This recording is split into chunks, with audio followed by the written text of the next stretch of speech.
Mas pasarapin ang paborito nating embutido. Kahit sa handaan ay makikita sa hapagkainan. Huwag mo munang titikman dahil hindi pa tayo tapos ng presentation. Let's get it on! 1 kilong giniling na baboy. Hiniwa natin yung carrots ng maliliit. Gayun din ang sibuyas. Green bell pepper ang ginamit ko. Kung pula ay pwede din naman. Garlic. Pasas or raisin. Pickle relish. 1 cup ng breadcrumbs. Lagyan natin ito ng ground black pepper at syempre ng asin. Oyster sauce na lalong magpapasarap. At 1/2 cup ng banana ketchup. Maglalagay na din tayo dito sa ating mixture ng grated cheese. 3 tablespoon ng cornstarch. 2 binating itlog. 1/2 cup ng evaporated milk. At eto matindi, lalagyan natin ito ng sesame oil para mas lalong mabango.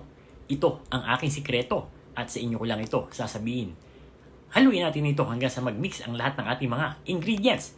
I-ready mo na ang foil, planchahin mo na, isprayan mo na or lagyan mo, pahiran mo ng butter. Ang gamit natin dito ay 1/2 cup para pantay-pantay ang ating gagawing embutido. Hindi yung tansyahan lang.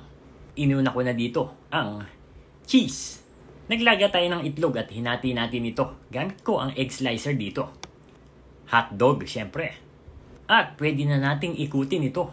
Siguraduhin nyo lang na nag-abot at nagsarado ang inyong pagkakabilog.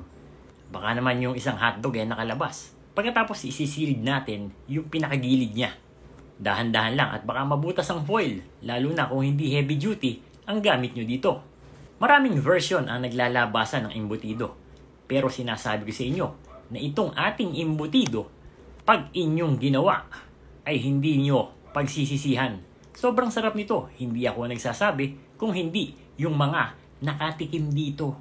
Hindi naman siguro nila ako binobola dahil ako mismo ay natikman ko na. Kaya isulat mo na ang mga ingredients. At dito sa mixture natin, nakagawa tayo ng 20 pieces. Steam natin ito for about 1 hour para siguradong luto. Pagkaluto, i-rest mo muna at hayaan mong lumamig ito bago natin ito hihiwain para hindi ito madurog sa ating paghiwa. At pagkatapos natin hiwain, pwede mo nang tikman.